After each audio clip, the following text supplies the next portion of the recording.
Well, we finally met up to the video chapter 8, which is the final video for this module 5 for the discussion board. And once you've completed studying the materials we have just discussed, we're at a point where it makes sense to bring that knowledge into your everyday life. Just make it part of what you do day by day.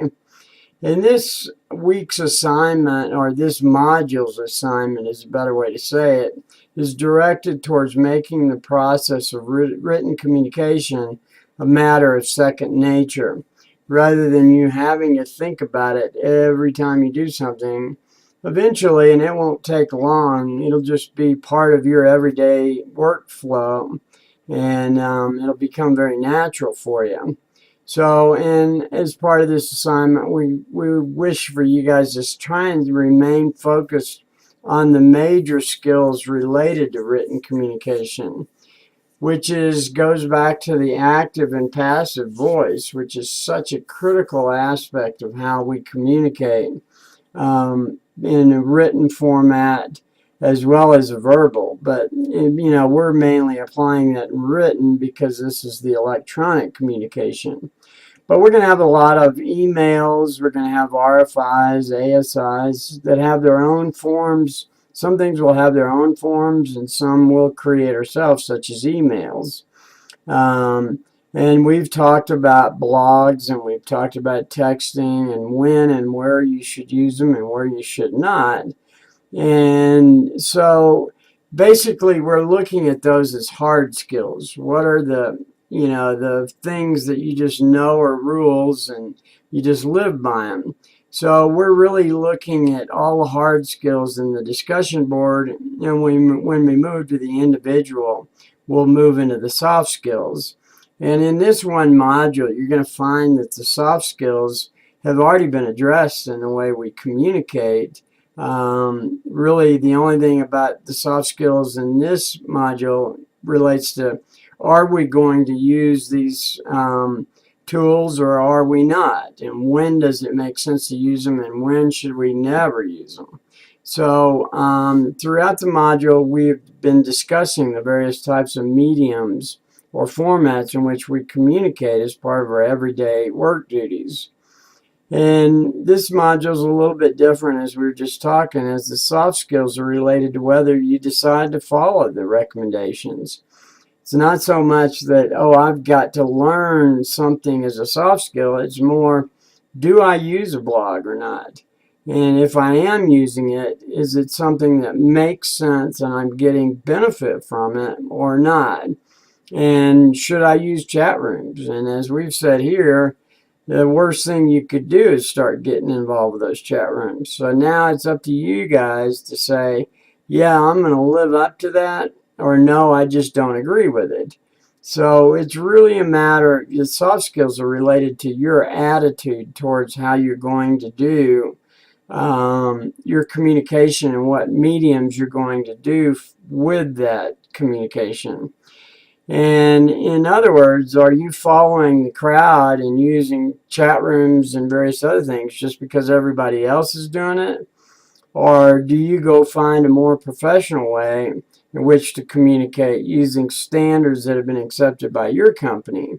So it's really a matter of you sitting down as a soft skill and saying, yeah, I understand that a lot of people love to do it this way, but I'm going to have to kind of go against the crowd, and so does the company itself go against the crowd, because it's causing us to use standards that aren't really going to support us in the long term of that job. So here again, we're going to keep working through it because this area of study is based on your commitment to using electronic medium. The first part of the assignment is for you to do the homework necessary to see if your company has established a set of standards. And a lot of your companies already have. They may come back and say, we don't want you using texting, but we do want you to do this, this, and this. So what we're really saying is go do your homework. Call up the HR people, see if they can't help you, or get with your project manager, just so you know what your company thinks you should be doing. And so for the first part of the assignment, you're going to need to research your corporate electronic communication standards. And once you've found all these standards, just email those standards back to us at module5@athetica.com.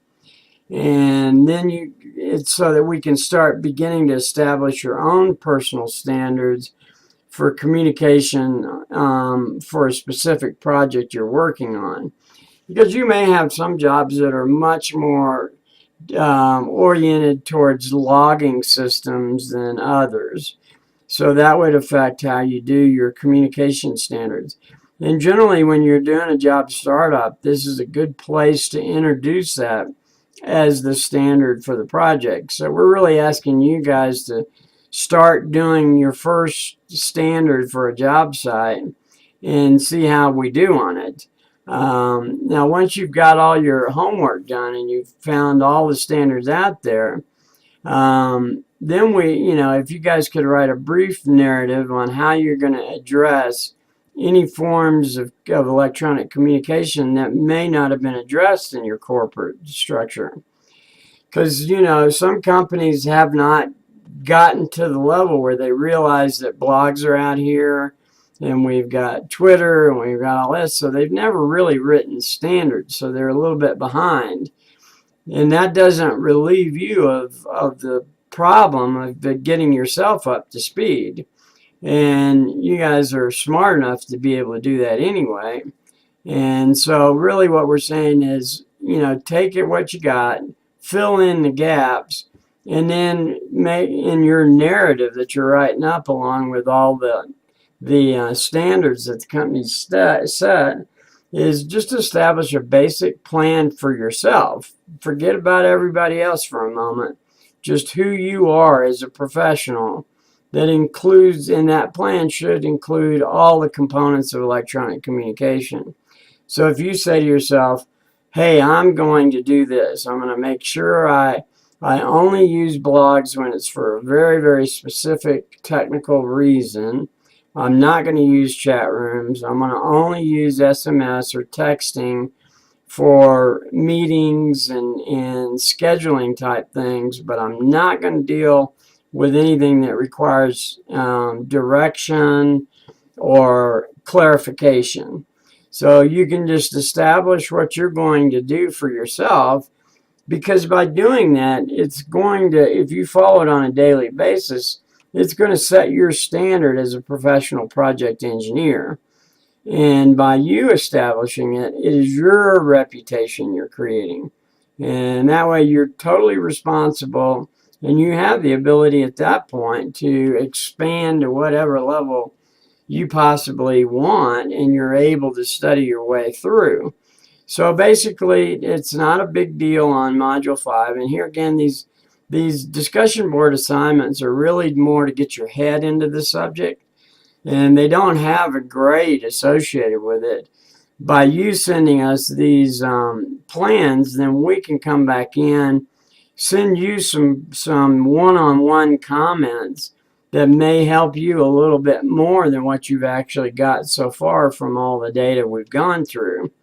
So it's really your opportunity to help refine your professionality, and then use us as peer review to help you fine-tune that and make it as efficient as possible to get you guys bouncing up the ladder to become a project manager. So that's what we really have for Module 5.